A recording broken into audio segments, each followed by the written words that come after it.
Hello everyone, আমি দিশা। আজ আবারও এসেছি তোমাদের কাছে একটা নতুন ব্লগ নিয়ে। কাল তোমাদের সাথে যে মিনি ব্লগটা শেয়ার করেছি সেটা যদি তোমরা দেখে থাকো তাহলে নিশ্চয়ই জানবে আমি কোথায় যাচ্ছি আর কেন যাচ্ছি। আর আমাকে দেখে তো নিশ্চয়ই বুঝতে পারছো কতটা তাড়াহুড়োর মধ্যে বেরিয়েছি। লাড্ডুর বার্থডের মিনি ব্লগটা যারা যারা দেখেছো তারা তো জানোই আমি লাড্ডুর জন্য কিছু গিফট নিতে সিটি বাজারে এসেছিলাম। যদিও বা আগের থেকে ওর জিজু ওর জন্য একটা গিফট এনেছিল, কিন্তু পরবর্তীতে আমাদের মনে হয়েছে ওকে আরো কিছু উপহার দেওয়া যেতে পারে। আর বাচ্চাদের তুমি যতই উপহার দাও, খেলনা দিলে সব থেকে বেশি খুশি হয়। আর আমি ওর জন্য এখান থেকে এমন কিছুগুলো উপহার নিয়েছি যেগুলো দিয়ে ও খেলার মাধ্যমে পড়াশোনাটাও করতে পারবে। এখানে সমস্ত কিছু কেনাকাটা হয়ে গেলে বিল পে করে পৌঁছে যায় বাড়িতে, কারণ এরপর দেরি করলে আমাকে যে কতজনের মান ভাঙাতে হবে, বিশেষ করে আমার ভাই বোনের।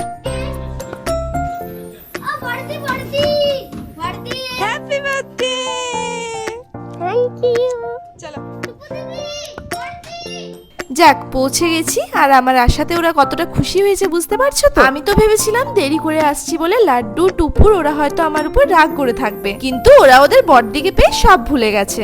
ওরা সবাই আমার জন্য অপেক্ষা করেই বসেছিল, কারণ প্রথমে লাড্ডুকে পায়েস খাওয়ানো হবে, তারপর হবে ওর জন্মদিনের মধ্যাহ্ন ভোজন। আর আয়োজনের কথা না হয় থাক, তোমরা তো দেখতেই পাচ্ছ। ওই যে বলেছিলাম কতগুলো পদ হয়েছিল আমি নিজেও কাউন্ট করে দেখিনি। আর আমার মনে হয় না লাড্ডুও দেখেছিল বলে। ওর এত খিদে পেয়ে গেছিল যে রীতিমতো বিরক্ত হচ্ছিল ছবি তুললে। এরপর তো আমাদের গল্পের আসর বসেছিল, সেই সবের ভিডিও আর দিলাম না, নইলে ভিডিওটা আরো বড় হয়ে যাবে। এরপর আমরা লাড্ডুর বার্থডে ডেকোরেশনের জন্য ফুল এনার্জি নিয়ে বসে পড়েছি। যদিও বা কাজ করার থেকে বেশি কি করছে সেটা তো দেখতেই পাচ্ছ। আর এখানে দেখছো তো, একদিকে রান্না চলছে আর আরেকদিকে বাড়ির সবাই মিলে আড্ডা। বাড়িতে একটা ছোট অনুষ্ঠান হলেও কতটা যে আনন্দ হয়, তাই না? আর এই দেখো, বার্থডে বয় কি রেডি হবে তার আগে আমার বাবাই রেডি হয়ে গেছে। জানো তো, বাবা সাধারণত পাঞ্জাবি পরতে চায় না, কিন্তু পরলে খুব সুন্দর লাগে। এতক্ষণে তো তোমরা জানতে পেরেই গেছো আজ আমার ছোট ভাই লাড্ডুর বার্থডে।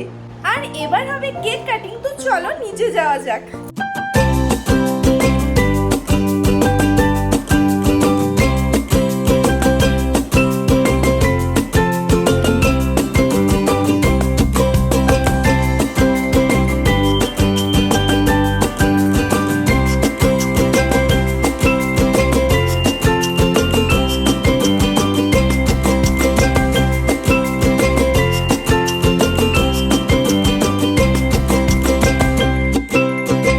জানো তো, সব শিখতে হয়, কিন্তু একটু ভালো মতো সাজাতে আর ছবি তুলতে শিখতে নেই। নইলে আবার কি, তোমার ফোনে তোমার থেকে বেশি অন্য সবার ছবি থাকবে। তাই আমি কেক খেতে খেতে একাই ভিডিও করছিলাম।